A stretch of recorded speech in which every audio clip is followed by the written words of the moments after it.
Aleluia. Meus irmãos, hoje nós estamos comemorando o Dia Nacional da Bíblia, da Palavra de Deus. Eu sou um amante das Escrituras Sagradas. Eu não leio minha Bíblia para pregar, eu leio minha Bíblia porque eu amo a Palavra de Deus.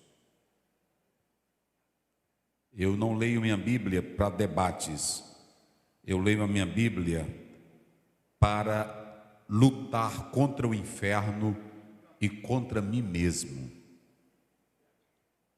A Palavra de Deus. Eu creio no poder da palavra. Eu creio no poder da palavra. E o texto que nós lemos, coloca aí na tela.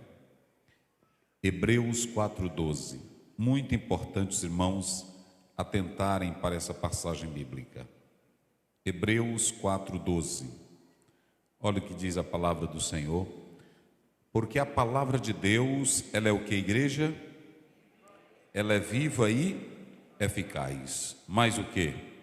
Mais penetrante do que uma espada de dois, que penetra até a divisão da alma, do espírito, juntas e medulas, e é apta para discernir os pensamentos e as intenções do coração. Eu vou ser breve, eu não poderia deixar de trazer essa palavra.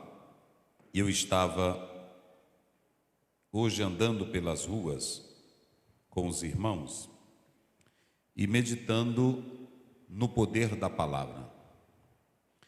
Uma pessoa hoje, durante a nossa marcha, ele disse para mim: Pastor Aziel, eu vou lhe dizer uma coisa, eu sou militar e um dia desse eu prendi uma pessoa, eu prendi um bandido de alto grau, de alta periculosidade. E quando nós fomos prender ele estava com outros policiais. Essa pessoa, ela estava saindo da igreja e prenderam ele. E ele disse para mim: pastor, depois ele me disse: olha, eu fui isso, fui aquilo, mas hoje eu sou crente. E ele disse que olhava para ele e via realmente a transformação na vida dele pela fala dele. E ele disse que conversou muito com aquele homem. Depois ele disse para mim: pastor Aziel, nós podemos prender alguém, nós podemos levar alguém, mas a penitenciária, a cadeia, ela não reforma, ela não transforma. Agora, a palavra, pastor Aziel, ela tem um poder que nós, e nem a igreja imagina direito. Olha, irmãos, uma igreja num bairro, e foram essas as palavras dele para mim: pastor Aziel, imagine um bairro sem a igreja. Porque, irmãos, quem fica batalhando com essas pessoas no dia a dia, pregando o evangelho para elas serem salvas, resgatadas, são os pastores, são os irmãos. Todas as segundas-feiras nós estamos aqui, mas vocês não imaginam como é um trabalho de um obreiro num bairro, de um pastor num bairro, que ele junta a igreja, e principalmente como nós estamos fazendo aqui. Então, essas terapias não transformam, ela tem seus efeitos, tem suas particularidades, mas para mudar a vida de alguém, irmão, só o poder da palavra de Deus. É por isso que lá em 1 Pedro 1:23 diz: sendo de novo gerados, não da palavra corruptível, mas da palavra incorruptível, a palavra de Deus, a qual é viva e permanece para sempre. Está aí em 1 Pedro 1:23. 2 Pedro 1, quando você lê no verso 21, capítulo 2, verso 21, a Bíblia diz que a profecia, ela não foi para ensinar, para corrigir para redarguir, para instruir em justiça. Quando você lê a sua Bíblia no Salmo 119, verso 89, está escrito: a tua palavra, ó Senhor, permanece para sempre nos céus. Quando você lê Mateus 4,4, Jesus disse: nem só de pão vive o homem, mas de toda palavra que sai da boca de Deus. Quando você lê João 17,17, está escrito: santifica-os na verdade, a tua palavra é a verdade. Quando você lê o Salmo 19, verso 7, está escrito: a lei do Senhor é perfeita e refrigera a alma. O testemunho do Senhor, ele permanece para todo sempre. Querido irmão, quando você lê a própria palavra de Deus em Provérbios 30, verso 5, está escrito: a palavra do Senhor é pura, escudo para os que nele confiam. Quando você, meu querido irmão, abre a sua Bíblia no Salmo 119, quando você lê o Salmo 119, verso 160, está escrito: os teus juízos sempre são verdadeiros. Sempre são verdadeiros. A palavra de Deus, ontem ela foi verdade, hoje ela é verdade e amanhã ela será verdade, porque ela permanece para sempre. Isaías 40, verso 8 diz: seca-se a erva, cai a flor, mas a palavra do Senhor permanece para sempre. E quando você medita nessa palavra, você cresce. Salmo 1, verso 2, está escrito na palavra de Deus: antes o seu prazer está na lei do Senhor, e nela medita de dia e de noite. Quem segue essa palavra não erra, quem segue essa palavra tem sucesso. Josué 1,8: não aparta de ti o livro desta lei, antes medita nele de dia e de noite, tendo cuidado de fazer tudo conforme nele está escrito, então prudentemente te conduzirás, e tudo que você fizer vai prosperar para a glória do Deus eterno. Quem crê no poder desta palavra, irmãos, a palavra de Deus, ela é tudo para nós. Mas deixa eu dizer uma coisa para vocês. Eu quero rapidamente falar sobre por que a palavra é viva. Vocês leram comigo aí no verso 12, no capítulo 4, né? Que está escrito: porque a palavra de Deus é viva e eficaz. Queridos irmãos, eu coloquei aí, coloca aí, irmãos, só para os irmãos, porque é uma interrogação: por que a palavra é viva? O carimbo das Escrituras é essa expressão: assim diz o Senhor, ok? Você pode observar Cor Amar Adonai ou Cor Amar Yehová, assim diz o Senhor. 400 vezes na Bíblia hebraica, algumas traduções colocam 427, 415, vai aparecer essa expressão: assim diz o Senhor. Esse é o carimbo da Bíblia, porque a Bíblia não diz assim diz o presidente, assim diz o governo, assim, se o presidente fala e o governo fala, mas não é Deus. Agora a Bíblia diz em Números 23, do 19 em diante: Deus não é homem para que minta. Deus, quando fala, ele cumpre, porque a sua palavra ela é fiel.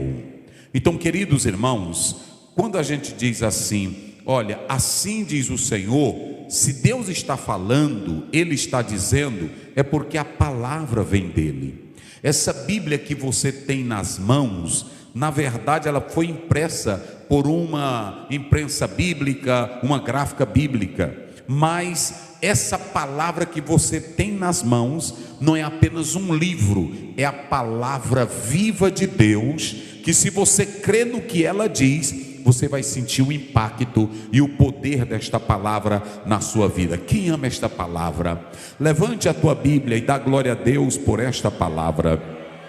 Queridos irmãos, mas deixa eu dizer, o Deus desta palavra, ele é imutável. Malaquias 3,6, eu sou o Senhor e não mudo. Mas deixa eu dizer outra coisa para vocês. Vocês sabiam que tudo que está na palavra, Deus cumpre porque Ele quer honrar a sua palavra. Ora, a Bíblia diz que Ele não é mentiroso, e nele sempre está o sim, está lá em 2 Coríntios 2. Por isso que quando você lê Jeremias 1,12, então lhe disses bem, porque eu velo pela minha palavra para cumpri-la. Igreja, não duvide do que a Bíblia diz. Tudo que está escrito nela é a verdade de Deus para nós.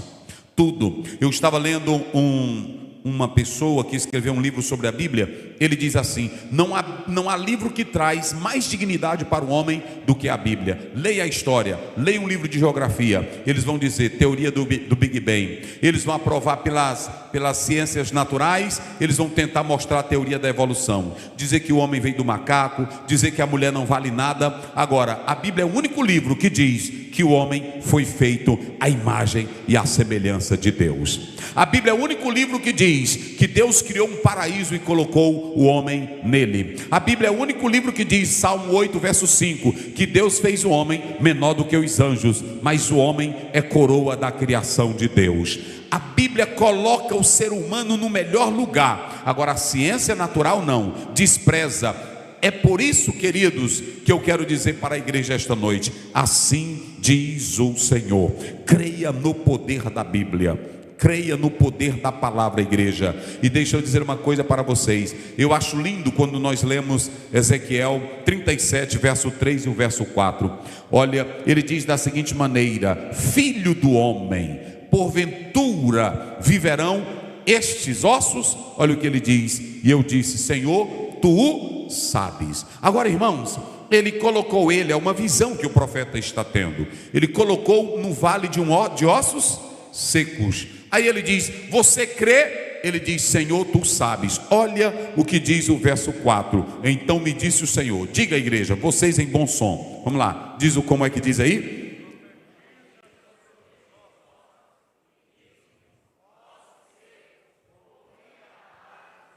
Mas como é que pode ossos secos ouvir o quê?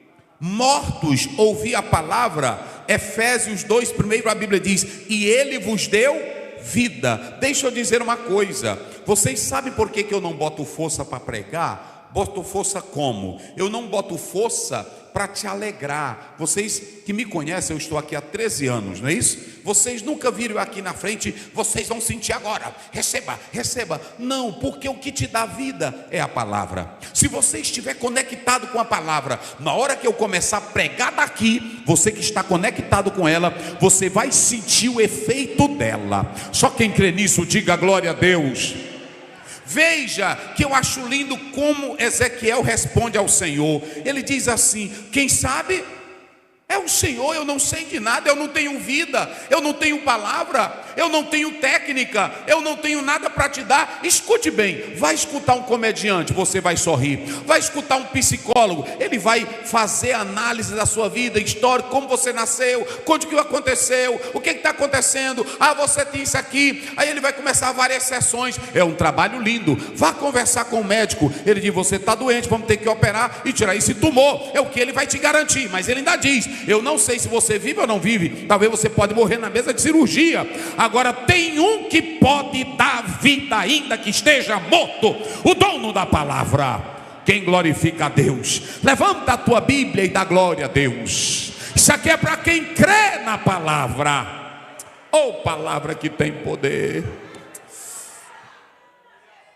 Irmãos, se nós estivéssemos pregando a palavra para ver vidas transformadas, as coisas seriam diferentes. Ontem, aliás, hoje de manhã eu contei de um navio que se perdeu, e quando chegou numa selva, aí o capitão olhou e tinha um pessoal lá da tribo, e ele foi falar, e aí ele começou a conversar. Ele disse: mas vocês já são civilizados? Aí o chefe da tribo disse: somos. Veio um missionário aqui pregar a Bíblia, e agora nós somos crentes e salvos. Aí o dono do capitão sorriu e disse assim: mas essa Bíblia não vale nada. Ele disse: não diga isso para o povo não escutar, porque antigamente todos nós éramos canibais, e o missionário que pregou para nós disse que é pecado comer a carne do outro, porque o homem é semelhança e imagem de... Se você dê graças a Deus que a Bíblia chegou, porque se não tivesse chegado, você agora era o nosso churrasco com todos que estavam aí dentro do navio. Irmão, a Bíblia transforma, a Bíblia mexe com o teu caráter, a Bíblia mexe com a tua índole, a Bíblia arranca você das drogas, a Bíblia tira você do pecado, a Bíblia é poder de Deus, irmãos. É por isso que a própria palavra diz: poderão viver estes ossos. Olha a resposta de Ezequiel, ele disse: como? Quem sabe é o Senhor. Aí ele só fez o quê? Deus mandou ele fazer o quê? Como foi? Rebeca mandou fazer o quê? Profetizar. Sabe o que é profetizar? É pregar. Profetizar é pregar. Profetizar é só pregar. Vocês sabiam que o maior profeta desta igreja aqui é quem está pregando a Bíblia? O irmão pode receber uma profecia de Deus. Essa profecia, vocês viram agora há pouco o missionário falar aqui. Recebeu uma profecia chamada de profecia preditiva, que pode ser para o futuro ou que pode ser para você que está orando, buscando alguma coisa. Às vezes ele aqui está orando: Senhor, eu estou precisando disso, eu estou tão fraquinho. Aí de repente o irmão chega: olha, aquilo que você está pedindo, o Senhor Deus ouviu, confirma o que ele estava pedindo. Mas essa profecia não salva. Só tem uma profecia que levanta teus ossos. Só tem uma profecia que te arranca do inferno. Só tem uma profecia que muda teu caráter. Só tem uma profecia que tira a tua língua grande. Só tem uma profecia que tira a tua mentira. Só tem uma profecia que tira toda a falsidade. É quando o evangelho entra e faz de você uma nova criatura em Deus. Quem glorifica a Deus? Aleluia. Agora deixa eu dizer uma coisa para vocês, irmãos. Eu estava hoje lá em casa, eu chorei hoje lá em casa, porque Diocleciano foi um imperador romano que perseguiu muito a igreja.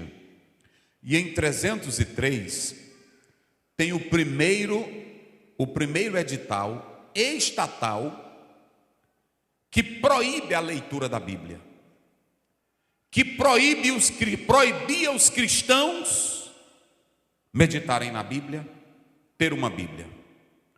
E naquela época, muitos cristãos tinham manuscritos. E quando eles descobriam, eles arrancavam esses manuscritos e matavam esses crentes. Você está sentadinho com a Bíblia aí, sentadinho com a sua Bíblia, você pega essa Bíblia, vem com ela com tanta facilidade para a igreja. Mas vocês sabem que John Wycliffe, ele queria que a Bíblia estivesse na mão de todo o povo, morreu por causa desse desejo.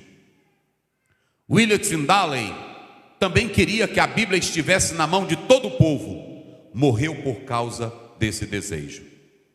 John Hus morreu queimado por causa da Bíblia, a palavra de Deus. Todos esses homens que eu estou falando, eles morreram por causa da palavra. Se você observar igreja, preste bem atenção. Tem muitos crentes que vêm para o culto, pegam a Bíblia, faz de conta que isso aqui é qualquer coisa. Mas esses homens morreram por causa da palavra. No período da Idade Média, se não me foge a memória, o Papa Inocêncio, eles proibiram quem ousasse colocar a Bíblia em outra linguagem. E aí colocaram fortemente o latim, para que as pessoas não tivessem também acesso às Escrituras. Eles diziam que se a Bíblia caísse na mão de qualquer pessoa, um leigo não iria saber interpretar, e ela poderia gerar ideias diferentes nas mentes das pessoas. A igreja, no período medieval, proibiu a leitura da Bíblia. E quem tinha a Bíblia, ou quem quisesse ter acesso, eles acorrentavam a Bíblia, passavam veneno nas páginas da Bíblia. E quando alguém ia usar para ler, aquelas pessoas morriam envenenadas por causa das páginas da Bíblia. Voltaire, vocês sabem muito bem, ele disse que depois da sua morte, aproximadamente 50 a 100 anos, o cristianismo seria extinto da terra. Uma raiva, um ódio. Nietzsche tinha raiva de crentes, Karl Marx tinha raiva de crente de Bíblia. Todos morreram, todos se acabaram, todos estão no inferno. E a Bíblia continua viva, transformando corações e mudando pessoas. Oh, aleluia. Mas não parou por aí. A União Soviética também começou a perseguir quem meditava na Bíblia. E deixa eu dizer uma coisa para vocês. Escutem bem o que eu vou dizer aqui agora. Hoje é um culto de missões. Mas quem lê a história sabe disso. Quem lê a história sabe disso. Lênin, quando chegou ao poder, proibiu a leitura da Bíblia. Quem lesse a Bíblia era preso ou morto. Mao Tse Tung dizia que quem tivesse contato com a Bíblia, ou se ele contemplasse alguém com a Bíblia, era preso e até morto por causa da palavra de Deus. Aí você diz: foi naquele tempo. Se vocês forem agora na Nigéria ou na Coreia do Norte, como é o nome do gordinho que está lá?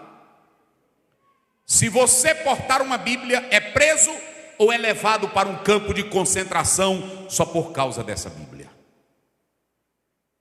Se a Bíblia é um livro qualquer, por que tem senador, deputado e ministros que querem tirar a Bíblia de circulação?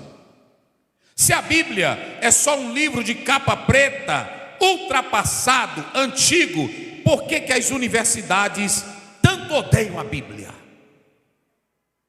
Se a Bíblia é um livro que foi escrito há muito tempo e não tem efeito nenhum, por que eles se preocupam com ela?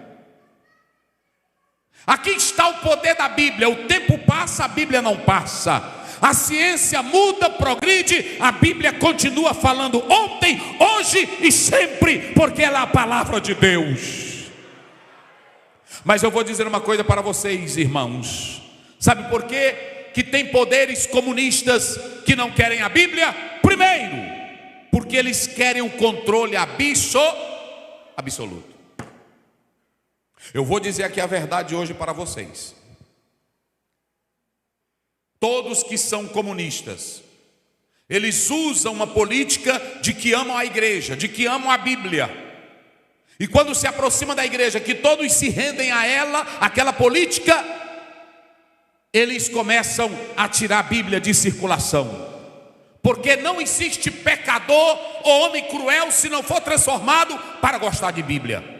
Porque a Bíblia revela o pecado, revela a desgraça de um homem sem Deus. Quem anda na cachaça, no adultério, na prostituição, na mentira, na falsidade, nunca vai amar a Bíblia.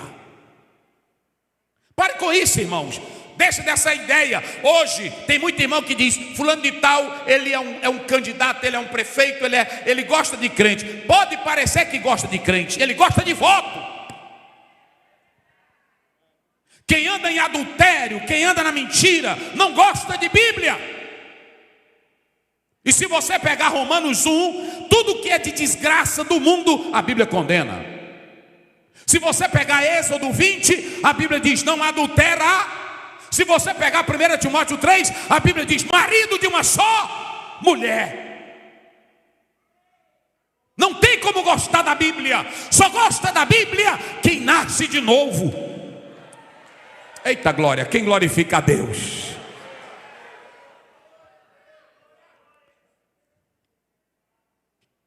Quem não quer a Bíblia? Quem quer manter o poder absoluto. Hoje tem pastor que não procura seu lugar. Eu estou aqui há 13 anos. Tem gente aqui na internet que diz: esse pastor, ele talvez mudou. Não, eu estou aqui há 13 anos. Vocês nunca me viram vender um voto de um crente. Vocês nunca me viram trazer um político aqui para ele pedir voto para vocês. As autoridades que vêm aqui, sentam aqui, eu dou a oportunidade como uma autoridade para pedir oração e para agradecer. Mas vocês nunca viram eu trazer um candidato aqui para pedir voto. Nós temos os candidatos da nossa convenção, que eu digo aqui é o candidato da nossa convenção, apoiado da igreja, vote nele, que são candidatos da igreja.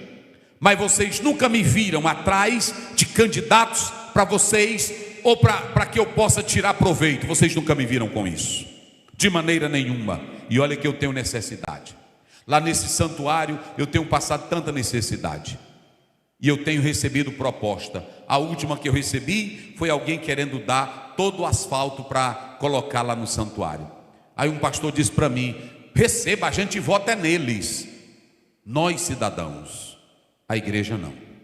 A igreja é outra coisa. Eu voto nele, eu dou meu voto, eu respeito. Vocês sabem muito bem. Sempre eu digo aqui do púlpito que o prefeito de São Luís trabalha muito bem. Eu ligo para ele e parabenizo ele. Parabéns, você é um bom prefeito. Continue trabalhando, continue honrando a cidade. Esse é o meu dever. Quando tem um crente pedindo uma coisa, precisando de um hospital, eu vou atrás. Agora, você nunca me vê eu vendendo a igreja por questões políticas.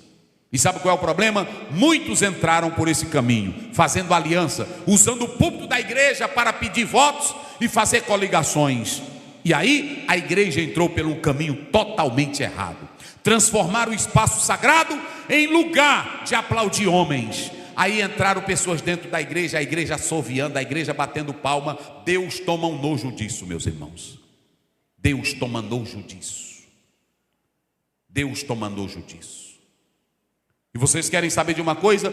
Me mostre uma autoridade que não é crente, que não tem temor de Deus, que gosta realmente da Bíblia. Dificilmente. Porque Bíblia é espiritual. E a Bíblia diz em 1 Coríntios 2,14: as coisas espirituais só se discernem por quem é. Não caia nessa história. Não caia nessa história.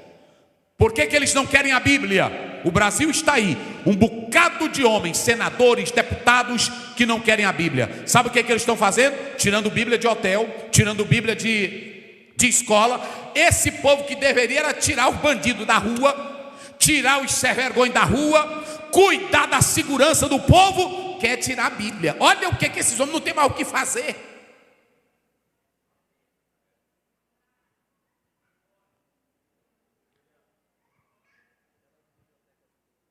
Tirando das bibliotecas, não querem mais Bíblia. Olha, lá no Canadá, um pastor agora, semana passada, foi preso por causa da ideologia de gênero. Se prepare, eu estou dizendo aqui para vocês. E quando a pancada começar aqui, só os sinceros vão permanecer aqui. Porque só fica de pé quem ama a palavra. Tem muita gente que está sendo crente de boneco de enfeite na igreja. Mas quando o negócio começar a pegar, eu quero saber se ele é crente de verdade naquela hora. Ninguém provoca, eu não provoco autoridade. Vocês nunca me viram aqui. Essa autoridade não vale nada. Esse político não, eu cuido do meu serviço, eu prego o evangelho. Agora tem muitos pastores que não estão se comportando como deveriam. E a igreja vai sofrer por causa também dessas pessoas.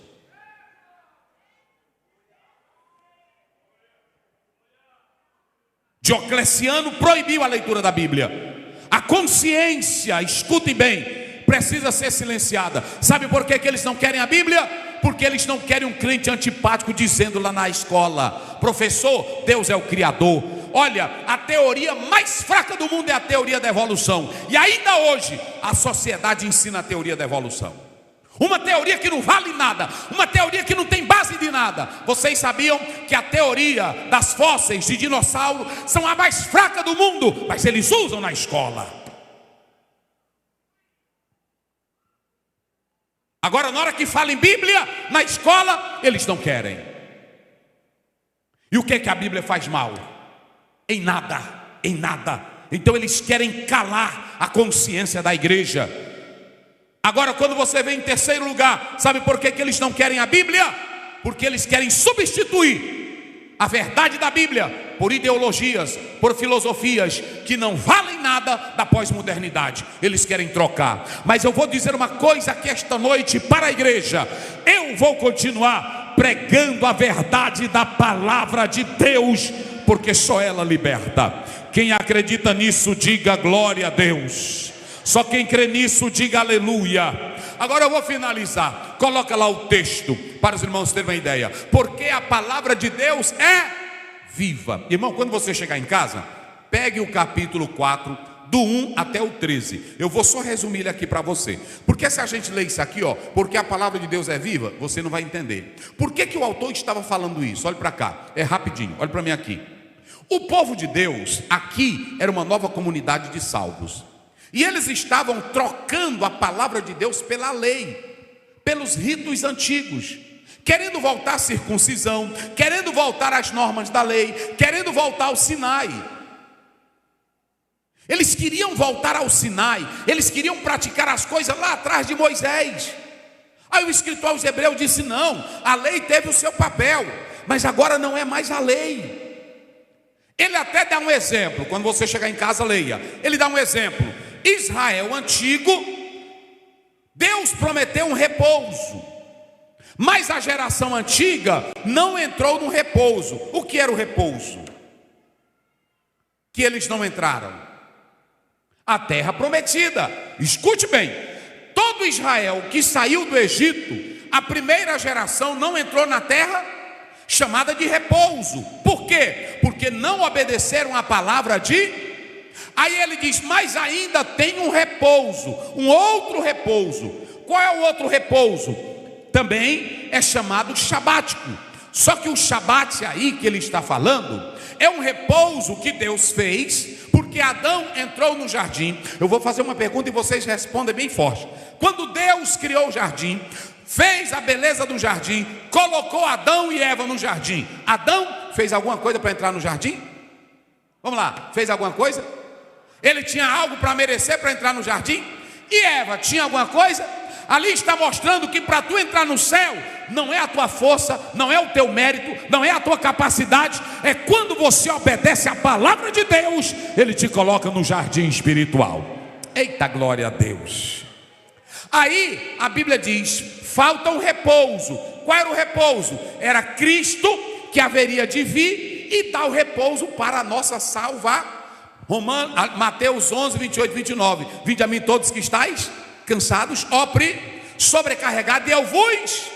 Aí ele traz o repouso espiritual. Só que esse povo que recebeu o repouso espiritual queriam voltar para a prática da lei. Aí o escritor aos Hebreus, não, gente, parem com isso.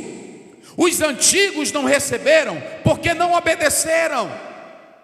Sabe o que ele estava dizendo? Quem não obedece a palavra não recebe. Irmãos, que coisa tremenda. Olha, vocês podem observar aqui que a palavra de Deus nesse texto, coloca aí o verso de número 6. Olha aqui, só para vocês terem uma ideia. Vamos lá, 4, 6. Vamos lá, 4, 6. Olha o que diz aqui a palavra. Vamos, meu filho, bote aí. 4, verso 6. Olha o que diz as Escrituras de Hebreus. Diz as Escrituras sagradas, está aí. Olha, visto pois que resta que alguns entrem nele, e que aqueles a quem primeiro foram pregadas as boas novas, não entraram por causa do quê? Da desobediência.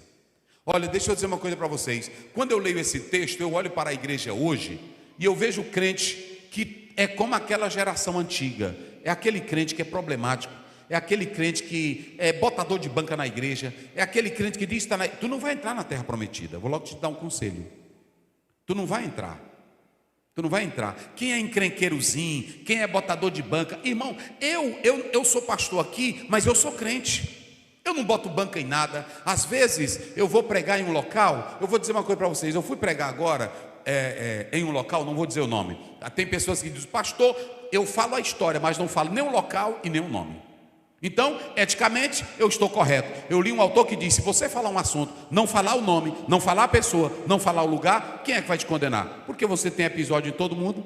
E eu fui pregar numa cidade. Quando cheguei nessa cidade, eu preguei. Antes de eu chegar, eu estava lá. Quando eu cheguei, já cheguei 3 horas. E quando eu fui para o hotel, aí a mulher disse assim, olha, o hotel aqui seu não está reservado para você ficar hoje. É só a partir de 9 horas. Ora, irmão, eu cheguei 3 da manhã, morto de sono, cansado, a Derinha dormindo, que estava dormindo aqui nos meus braços, dormindo, e aí pronto, nós ficamos de 3 da manhã até 7 horas da manhã nessa capital, rodando atrás de um hotel. Não tinha hotel nenhum, tudo lotado. Aí um irmão disse assim, pastor, me perdoe, em nome de Jesus. Se fosse outro pregador, sabe o que ele fazia? Ele ia para o aeroporto, pegava a passagem dele e ia embora para a casa dele. Aí o irmão, andando comigo, lá pelas 8 horas, arrumou um hotel. E o hotel era só de macho velho que estava lá. E aí pronto, uma comida mais ruim do mundo. E me botaram nesse hotel. Depois ele disse para mim, pastor, o hotel lá no centro da capital já está liberado. Eu disse, não precisa mais não. É só hoje, eu vou me embora amanhã. Pronto, eu fiquei mais a minha esposa. E se eu fosse botar banca? Eu sou pregador do evangelho, eu não sou popstar. Né? Eu me lembro que eu li de um cantor que veio para o Brasil, ele queria 100 toalhas brancas. Eu fiquei me perguntando, ele vai fazer o que com 100 toalhas brancas? Ou é feitiço?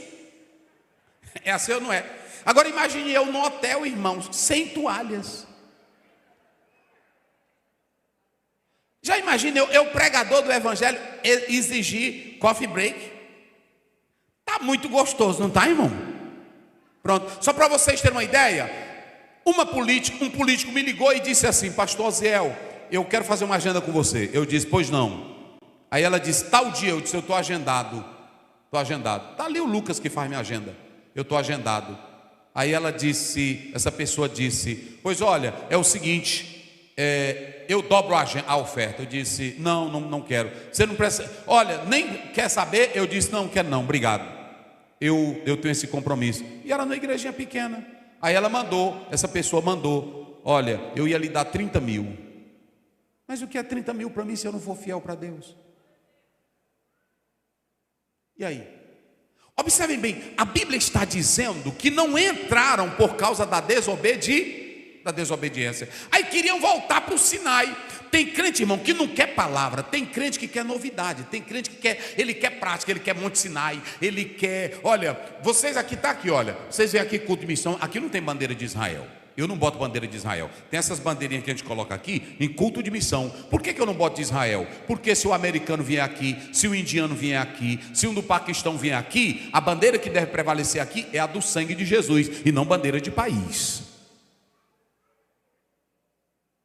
Porque se um outro chega e vê uma bandeira de Israel, ele não vai entrar, porque ele diz: eu não gosto de Israel. E a Bíblia diz que o Senhor, 2,14 de Efésios, ele já derrubou aqui a parede da separação. Aqui só tem uma bandeira, é a bandeira do sangue de Jesus.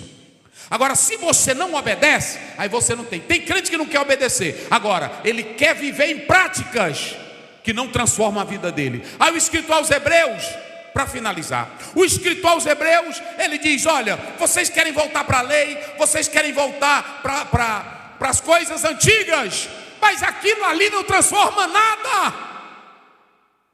Só tem uma coisa que transforma: a palavra de Deus é viva. Eu não preciso das leis. Hoje nós temos a palavra de Deus. Igreja, para finalizar, 4 marcas que o escritor aos Hebreus diz da palavra. Levante a tua Bíblia aí, quem trouxe ela, para mim encerrar. Mas vai ficar bonito para você analisar, tá bem? O escritor aos Hebreus, diga bem forte, ele diz que a palavra é o quê? Qual é a primeira marca? Por que a palavra é viva? O que ela é? Não, mas diga com a boca bem forte, toda a igreja. Por que a palavra é viva? Ela é o quê? Então preste bem atenção, olhe para mim aqui. Essa palavra, isso aí é um genitivo. Genitivo no grego é algo que sai da própria pessoa. Isso aqui não é palavra de homens. Por que ela é viva, pastor Oziel? Porque ela é palavra de Deus. Logos tuteu, ou seja, palavra de Deus. Diga isso comigo bem forte: palavra de Deus. Não, grita mais forte: palavra de Deus. Mais forte: palavra de Deus. E se é palavra de Deus, é verdade. Eita, meus irmãos, Romanos 15:4 diz: tudo o que dantes foi escrito para o vosso ensino, foi escrito. Quando você lê 2 Timóteo 3,16, a Bíblia diz: toda a palavra de Deus é inspirada. Então ela é palavra de Deus. Vocês sabiam, volte lá no versículo, vocês sabiam que a palavra lá é logos, não é rema, é logos. Logos, sabe o que é logos? É o próprio Cristo. Ou seja, quem é a palavra? É Cristo. Por que a palavra não morre? Por que a palavra não envelhece? Por que a palavra não caduca? Porque a palavra é o próprio Cristo. João 1:1, no princípio era e o verbo era o quê? Era Deus. A segunda marca da palavra, por que ela é viva? Coloca aí, olha aí. Primeiro, ela é palavra de Deus. Ela é viva. Por que ela é viva? Porque ela é o próprio Deus. Ela é o próprio Deus. Zaor é a palavra vida aí, gente. Agora, essa palavra, ela é geradora de vida. João 5,24. Quem ouve a minha palavra e crê naquele que me enviou, não entra em condenação, mas já passou o quê? Da morte para a vida. João 6,63. As palavras que eu vos digo são espírito e vida. Vocês já viram aquele irmão que diz na igreja: pastor, eu quero que o senhor ore por mim, eu estou assim, sem vida, eu estou fraco. Eu posso até estar abatido, eu posso até estar fraco, sem vida não. Coloca aí o Salmo 119, verso 50. Sem vida não. Porque tem irmão que diz: eu estou precisando de um avivamento. Então tu está precisando é ser crente. Porque, olha aí, a minha alma... Não, Salmo 119, verso 50. Coloque aí, por favor. Vamos lá. Olha o que diz a palavra de Deus. Isso aqui é lindo, gente. Olha aí. 50.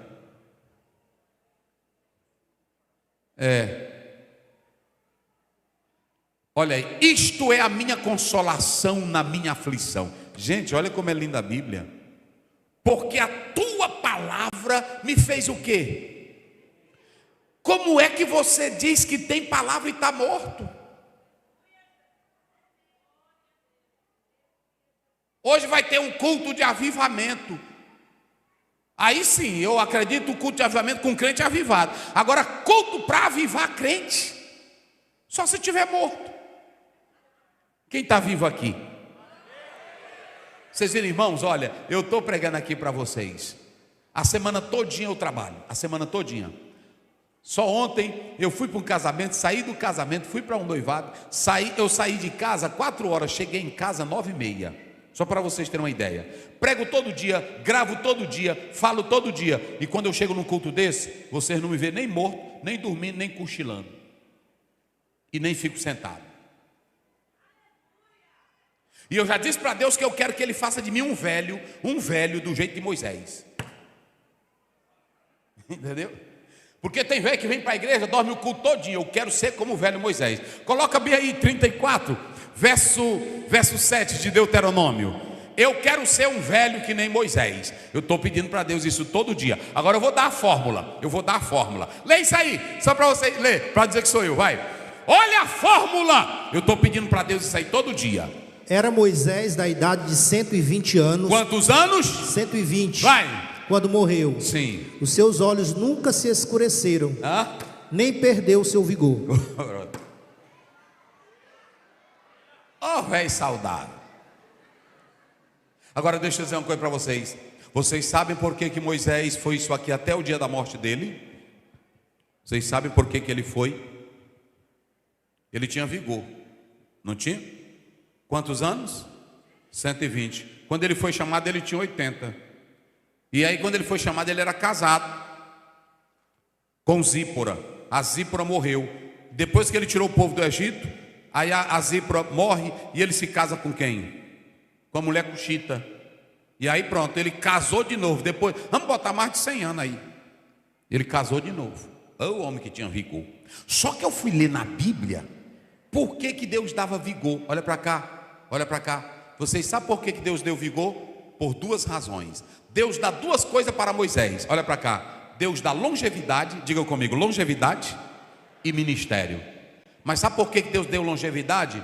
Porque Ele queria gastar a vida dele na obra de Deus. Deus não vai te dar vida se tu és um inútil. Se tu não fazes nada para Ele, Ele vai te dar vida para quê? Ele dá vida com abundância, é para quem quer fazer as coisas dele. Até quando tu está morrendo. E foi isso que o Ezequias disse: Senhor, me dá mais anos de vida. Deus disse: tu tens saldo aqui em cima, eu vou te dar mais 15. Não seja uma velha, irmã. Não seja uma velhinha velha morta, não. Seja uma velha que nem Miriam. Na hora que o mar vermelho se abrir, tu pula e toca o pandeiro. É assim ou não é? Não seja um velho do fundo mole, meu irmão, na igreja. Seja um velho dinâmico. Cante, venha para a marcha, ande na rua, glorifique a Deus, pregue a palavra, e Deus vai te honrar te dando anos de vida, porque a palavra revigora. Quem acredita aí, diga glória a Deus. Então ela é vida, ela dá vida. Só quem tem vida aqui, diga glória a Deus. Terceiro lugar, ela é penetrante. Bota lá, olha aí, ela é o quê? Irmãos, olha para cá, diga comigo bem forte. A palavra? Não, mas só quem tem boca, quem está no culto. A palavra? Não, mais forte. A palavra? A palavra é espada. A palavra é espada. Vocês pensam que a Bíblia é um espanador? Hein? A Bíblia não é espanador. Você nunca vai ler dizendo a Bíblia é um espanador. Tem pregador que usa espanador para agradar vocês. Pronto, ele usa o ventilador. A palavra não é espanador. A palavra não é flanela. A palavra é o quê? É espada. E olhe para cá, ela não é uma palavra de um gume só. Ela é palavra de quanto? De dois. Ela te corta por dentro e por fora. O irmão disse para mim lá no Lagoaçu, pastor, não era pastor ainda, irmão Zé, quando o senhor for andar, vá arrastando os pés, porque se a raia te furar, é dor que tu não aguenta. Eu disse, é mesmo. Eu vi um homem desmaiar só de dor do esporão da raia. Agora a pessoa lá me diz assim, quando entra, rasga tudo, e quando sai, vem rasgando de novo, porque é tanto como entra como que sai. Assim é a palavra. É desse jeito. Se tu não presta, ela rasga. Pronto, se tu é sem vergonha, ela te rasga.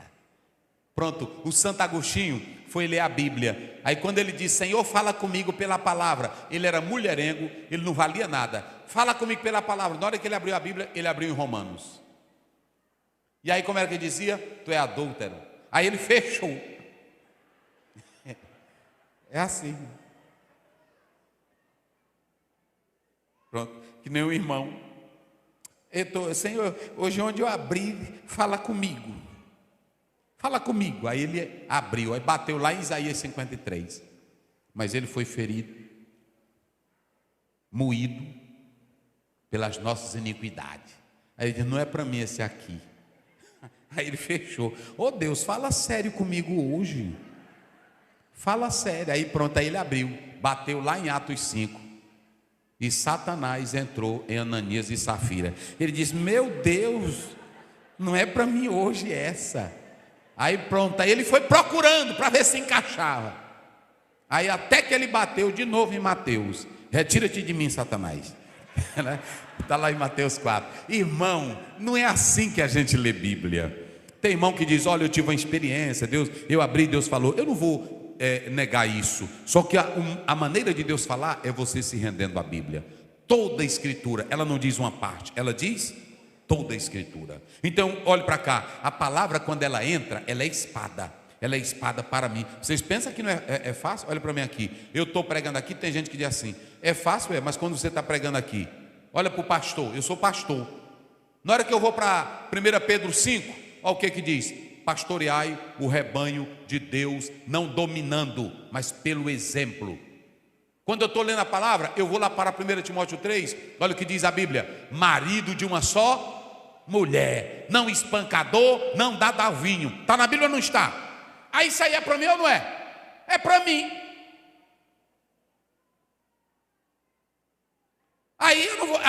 Agora quem está errado, na hora que bater aqui, não gosta da Bíblia.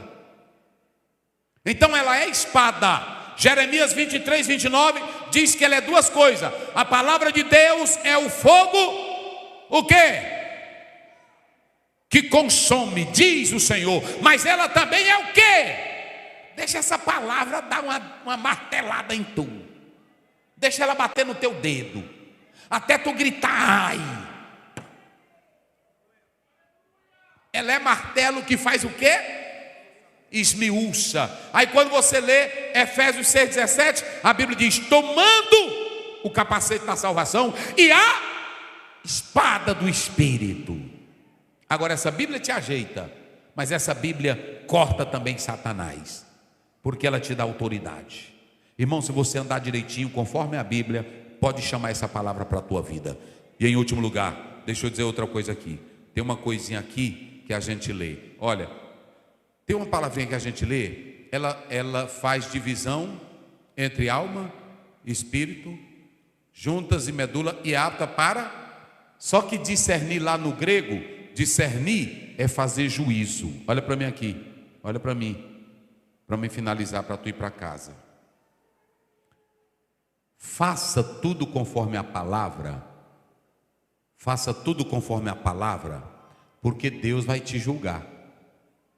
E Ele te deu a palavra, se você fizer como ela, Ele vai te julgar corretamente. Se você ler o verso 13, bota o 13. Se você ler o 13, você vai entender esse mistério. Olha aqui, coloca o 13, verso 13. Capítulo 4, 13. Olha aqui, ó.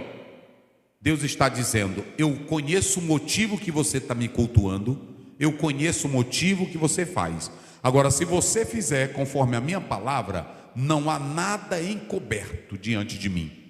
Todas as coisas, elas estão nuas e patentes. Eu não sei por que tu está vindo ao culto, eu não sei qual é a tua intenção, só que eu te digo uma coisa, olha para cá, igreja, não tenha medo do diabo, não tenha medo de pessoas possessas, não tenha medo do inferno, não tenha medo de galinha preta, não tenha medo de quem joga feitiço sobre a tua casa. Se você estiver na palavra, essa palavra te dá autoridade, irmão, essa palavra te dá autoridade para você não temer a nada.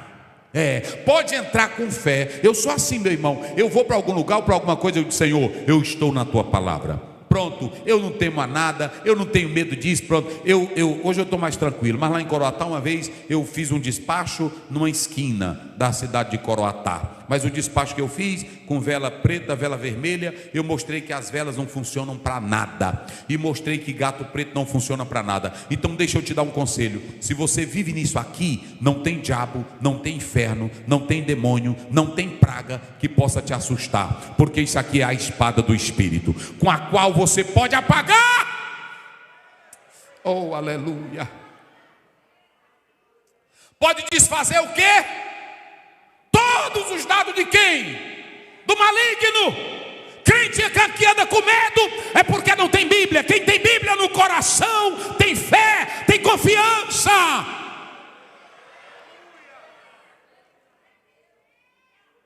Tome posse dessa palavra.